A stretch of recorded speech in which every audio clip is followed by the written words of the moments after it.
اچھا آپ نے شیف بننے کا انتخاب کیوں کیا؟ کیونکہ ابھی بھی کہیں نہ کہیں ہمارے گھروں میں سمجھا جاتا ہے کہ خواتین ہی کھانے پکائیں گی، لیکن جب ہم ریسٹورینٹ کے بزنس میں دیکھتے ہیں تو وہاں پر جتنے بھی شیف ہیں وہ مرد حضرات ہی ہیں. حضرات ہیں. اچھا پہلی بات تو یہ کہ یہ بات ایک غلط ہے، یہ پوائنٹ آف ویو ہمیں خود چینج کرنا پڑے گا کہ ہر کام عورت کرے گی.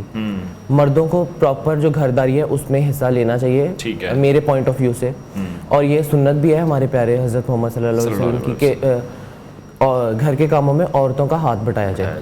تو جہاں تک رہی بات شیف کی، تو میرے خیال سے جہاں تک میں مانتا ہوں کہ مردوں کے ہاتھ میں عورتوں سے زیادہ ذائقہ ہے. یہی وجہ ہے کہ پاکستان کے جتنے، پاکستانی نہیں بلکہ آل اوور دا ورلڈ جتنے ریسٹورینٹس ہیں وہاں پر میجورٹی شیف جو ہے وہ میلز کی ہے. ٹھیک ہے، تو اس کی آپ ویسے ریزن کیا سمجھتے ہیں؟ کیونکہ ویسے تو ہم دیکھتے ہیں کہ گھروں میں تو ہمیں ایک انڈا بھی نہیں بنانا آتا، لیکن جب ہم کاروبار کے لیے نکلتے ہیں پھر ہم سب کچھ سیکھ لیتے ہیں. مین ریزن جو ہے یہ انکریزنگ ٹرینڈ کی کہ جو لوگ جو میلز ہیں وہ چوز کریں شیف پروفیشن کو. اس کی مین وجہ، سب سے بڑی وجہ یہ ہے کہ پاکستان میں، آل اوور دا ورلڈ کی بات نہیں کروں گا، پاکستان میں جو باقی پروفیشن ہیں نا وہ اتنے ہائیلی پیڈ نہیں ہیں جتنا کہ شیف کے نخرے جتنے اٹھائے جاتے ہیں. ٹھیک ہے، نہ اتنا ڈاکٹر کما رہا ہے پاکستان میں، نہ اتنا انجینئر کما رہا ہے جو پاکستان میں کام کریں. ٹھیک ہے، ڈاکٹر جو بنتا ہے نا 5 سال میں 10-15 لاکھ روپے ایک اس کے سال کا ہوتا ہے، اور کروڑوں روپے لگا کے ڈاکٹر بنتے ہیں اور اینڈ پہ 40,000 روپے ہاؤس جاب کر رہے ہوتے ہیں. تو میرے خیال سے جو شیف ہے وہ اس کی کاسٹ بھی کم ہے، اسٹڈی کاسٹ بھی کم ہے، لیکن ایٹ دا اینڈ وہ ہائیلی پیڈ پروفیشن ہے. ٹھیک ہے، تو آپ کی اس میں دلچسپی کس طرح سے پیدا ہوئی؟ آپ کتنے سالوں سے کر رہے ہیں؟ مجھے سب سے پہلے شوق تو گھر میں اپنی امی کو دیکھ کے ہوا ہے. جب میری امی کھانا پکاتی تھی میں ہمیشہ ان کو نوٹ کرتا ہوتا تھا، اور میری کچھ کزنز ہیں جو کھانا مطلب بہت اچھا بناتی ہیں. ٹھیک ہے، تو ان کو دیکھ دیکھ کے مجھے شوق ہوا تھا. پھر 2019 میں نے کمپلیٹڈ مائی میٹرک، تو میں نے ایسے ہی مطلب ایک پرائیویٹ ٹی وی چینل پہ اپلائی کیا تھا کوکنگ شو کے لیے. تو وہاں سے مجھے کال آ گئی، پھر میں نے وہاں سے اس میں اور انٹرسٹ لینا شروع کیا. اب I have a keen interest in this, اور الحمدللہ اب تک میں نے ڈفرینٹ چینلز میں ڈفرینٹ ٹرانسمیشنز کا بھی حصہ رہ چکا ہوں، اور ایز اے شیف گیسٹ بھی میں اب کوکنگ کو لے رہا ہوں. ٹھیک ہے، تو آپ نے یہ کہاں سے سیکھا؟ اس کا آپ نے پراپر کورس کیا؟ جیسے بہت سی یونیورسٹیز ہیں وہ پراپر ڈگری آفر کر رہی ہیں، آپ نے کس طرح سے کیا اس کو؟ میں نے جو کوکنگ ہے نا وہ میں نے ساری یوٹیوب سے سیکھی ہے. اچھا. اس کے علاوہ کچھ کوکنگ کلاسز لی ہیں ہائیلی، وہ جو شیفس ہیں ہمارے پاکستان کے بہت سارے اچھے شیفس ہیں. ٹھیک ہے، شیرین آپا ہیں، اس کے علاوہ اور بہت سارے شیفس ہیں، میں نے ان سے کلاسز لی ہوئی ہیں. ٹھیک ہے، اور اس کے علاوہ میں نے یہیں سے سیکھا. بائی پروفیشن جو بائی اسٹڈی جو ہے وہ میں میس کام کروں. اچھا، میس کمیونیکیشن اور پھر شیف بننا، یہ بالکل دو ڈفرینٹ چیزیں ہیں. میرا شوق ہے اسکرین. ٹھیک ہے، اسکرین پہ آنے کا. میرا مطلب آگے بھی اگر شیف کو بھی میں ایز اے پرسیو کروں گا تو میں کسی بھی چینل پر ایز اے شیف ہی کام کروں گا. ٹھیک ہے، تو کتنا آسان آپ کو یہ لگا یا کتنا مشکل لگا؟ اور ساتھ ہی یہ میں ضرور داد دینا چاہوں گا کہ آپ نے سوشل میڈیا کا بڑا ایک اچھا استعمال کیا. ہم لوگ اس کو پازیٹیو وے میں یوز نہیں کر رہے ہیں، آپ نے پازیٹیولی اس کو یوز کیا ہے، اور آپ نے جتنا کچھ سیکھا، آپ کہہ رہے ہیں آپ نے یوٹیوب سے سیکھا. جی اچھا، میں نے جتنا کچھ بھی سیکھا وہ میں نے سیکھا یوٹیوب سے ہی ہے. لیکن کیا کہتے ہیں، جو سوشل میڈیا کا یوز ہے نا، 2 چیزوں سے استعمال ہو سکتا ہے. یا تو کچھ لوگ اس کو بہت غلط استعمال کریں اور کچھ لوگ اس کو پازیٹیو وے میں استعمال کریں، جسٹ لائک می کہ جیسے میں نے یہاں سے کوکنگ سیکھی. اس کے علاوہ اور بھی سوشل میڈیا پر بہت سارے مطلب آپ سیکھ سکتے ہیں چیزیں. آج کل ای کامرس ہے، مارکیٹنگ ہے، بہت ساری چیزیں سوشل میڈیا آپ کو آفر کر رہا ہے، نہ کہ آپ کو کسی اور انسٹیٹیوٹس میں جا کر پے کرنے کی ضرورت ہے. اچھا، آپ کو کیا لگتا ہے ایک پروفیشنل شیف ماہانہ کتنا کما سکتا ہے؟ جس طرح سے آپ نے ہی کہا کہ جی ڈاکٹر بھی اتنا نہیں کما رہے، انجینئرز بھی اتنا نہیں کما رہے. اسکوپ تو نو ڈاؤٹ ہے، کیونکہ ہمارے یہاں کھانے کا جتنا لوگ شوق رکھتے ہیں. پہلی بات، کھانا رک ہی نہیں سکتا، آپ کو 3 ٹائم کا کھانا کھانا ہے. بالکل ٹھیک ہے. اس کے علاوہ جہاں تک رہی بات اس کی پے کی، تو یہ ویری کرتی ہے شیف ٹو شیف، اور اس کے علاوہ ایریا ٹو ایریا اور ریسٹورینٹس. ٹھیک ہے، 3 اسٹار ریسٹورینٹ، 4 اسٹار اور 5 اسٹار، تینوں میں شیف کی پے جو ہے وہ ڈفرینٹ ہوگی.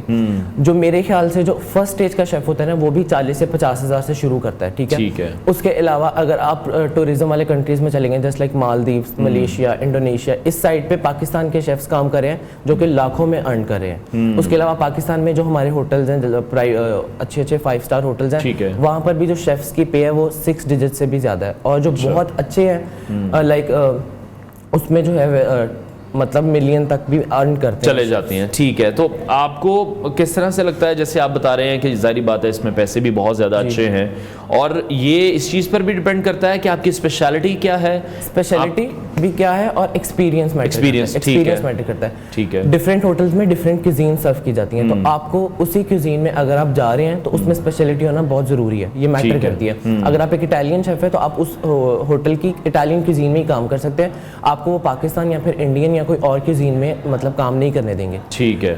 تو یہ بھی آپ کی اسپیشلٹی کیا ہے؟ میری اسپیشلٹی اٹالین ہے اور ڈیزرٹس ہیں.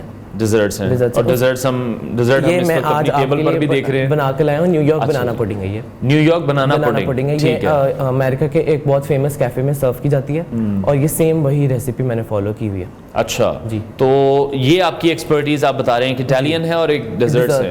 ٹھیک ہے, تو کیسے یہ آپ نے بنایا تھوڑا سا ہمیں بتائیں. یہ بالکل آسان طریقے سے بنی ہوئی ہے. اس کے لیے میں نے چھوٹے والے ونیلا ویفرز ہوتے ہیں جن کو آپ بیکری والے گول بسکٹ کہتے ہیں, وہ لیے.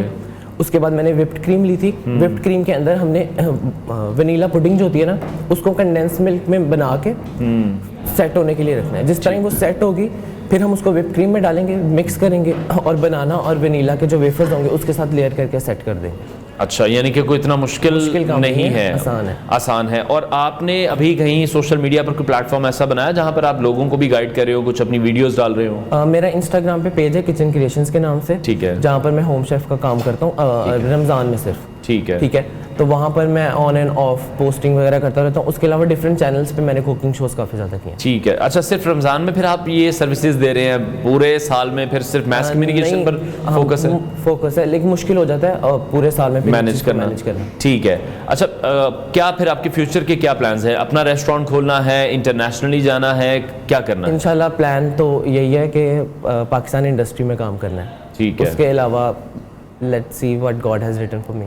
چلیں جی, انشاءاللہ اللہ پاک آپ کے لیے بہتر کریں. ان نوجوانوں کے لیے کیا مشورہ دینا چاہیں گے جو کہ اس انڈسٹری میں آنا چاہتے ہیں؟ کون کون سے ایسے کی ایلیمنٹس ہیں جن کو انہیں فالو کرنا ہے؟ سب سے پہلے کہ گھبرائیں نہیں. اگر کوئی نہیں مطلب مل رہی جگہ تو chef is the best thing to do. ٹھیک ہے, تو گھبرائیں نہیں. کوتھم میں بہت سارے انسٹیٹیوٹس ہیں جو آپ کو آفر کریں شیفس کے کورسز, تو یہ والے کورسز کریں. اس کے علاوہ پریکٹس ضروری ہے. پریکٹس میں ایک سا مین پرفیکٹ, تو پریکٹس وغیرہ کرتے رہیں. اور ڈفرینٹ ہوٹلز میں جو چھوٹے چھوٹے آپ کے ایریا میں ہیں ہوٹل, وہاں پہ کام کر کے ایکسپیرینس گین کریں, تاکہ جب آپ کا کورس وغیرہ یا whatever you are doing ختم ہو تو آپ کے پاس ایکسپیرینس بھی ہو, آپ کے پاس ڈگری بھی ہو اور آپ کو ایک اچھی جاب مل سکے. ٹھیک ہے. اچھا, اب ہم یہ دیکھتے ہیں کہ ایک تو پہلے تو ہوتا تھا کھانے کو جج کیا جاتا تھا اس کے ٹیسٹ پہ, اب کھانے کو جج کیا جاتا ہے اس کے لکس پہ, کہ اس کی پریزنٹیشن کیسی ہے. یہ جو ایک چینج آیا ہے یہ کتنا امپورٹنٹ تھا؟ کیونکہ سب سے پہلے تو ہم کھانے کو دیکھتے ہیں, تو ہمیں اگر وہ پسند آتا ہے اس کی, جس کو کہتے ہیں نا کہ جس طرح سے اس کو سجاوٹ کی جاتی ہے, تو پھر ہمارا انٹرسٹ ڈیولپ ہوتا ہے اس کو کھانے میں بھی. پہلی بات آپ نے سنا ہوگا کہ کھانا زبان سے پہلے آنکھ چکھتی ہے. آنکھ چکھتی ہے, بالکل ایسے. پریزنٹیشن میٹر کرتی ہے. کوئی بھی چیز دکھنے میں ہی جیسی ہوگی نا تو کھانے میں بھی اس کو اتنا ہی اچھا ہونا چاہیے. دونوں پہ فوکس کرنا چاہیے. جب آپ کھانا پکا رہے ہیں تو اس پہ بھی فوکس کریں, اور جب پریزنٹ کر رہے ہیں اس پہ بھی فوکس کریں. پریزنٹیشنز کے ڈفرینٹ طریقے, اگر آپ کسی انسٹیٹیوٹ سے نہیں سیکھ سکتے, YouTube has a million of videos جہاں میں وہ آپ کو ہوٹلس کے لیول کی پریزنٹیشن بتا رہے ہیں. ٹھیک ہے, تو دونوں چیزوں پہ اور یہ فری آف کاسٹ آپ کو پتہ چل رہی ہے. آپ کو کہیں پہ پے کرنے کی ضرورت نہیں ہے. یوٹیوب کھولیں, وہاں پہ پریزنٹیشن لکھیں, بہت ساری ویڈیوز ہیں 5 اسٹار ہوٹلس کی, دنیا بھر کے ہوٹلس کی, وہاں پہ آپ کو پریزنٹیشن سکھا دی جاتی ہے. ٹھیک ہے. پاکستان کی فوڈ انڈسٹری کو کہاں پر آپ ریٹ کریں گے؟ کیونکہ تقریباً ہر قسم کے کھانے ہم دیکھتے ہیں کہ پاکستان میں موجود ہیں. دیسی سے اگر ہم شروع ہوتے ہیں تو ہر طرح کی جو کوزین ہے وہ پاکستان میں پسند بھی کی جاتی ہے, بنتی بھی ہے. پاکستانی فوڈ انڈسٹری میں پہلے اتنا مطلب وہ نہیں تھا, اسکوپ نہیں تھا. جب سے پاکستان میں فوڈ بلاگرز آئے ہیں انہوں نے اس انڈسٹری کو میرے پوائنٹ آف ویو سے کافی زیادہ پروموٹ کیا ہے. بالکل ان ہوٹلس کو, انہوں نے ٹیسٹ کو پروموٹ کیا جس کو کوئی نہیں جانتا تھا. ہمیں پتہ ہی نہیں ہوتا تھا کہ کون سا ہوٹل کہاں پہ, اگر ہمیں کسی دوسرے شہر میں وزٹ بھی کرنا ہے تو ہمیں آئیڈیا نہیں ہوتا تھا کہ کہاں پر ہمیں بیسٹ ٹیسٹ ملے گا. اگر آپ ابھی کسی بھی جگہ پہ ٹریول کریں, جو فوڈ بلاگرز ہیں وہ ہر سٹی میں جا کے اپنی وہ فوڈ بلاگنگ کر رہے ہیں.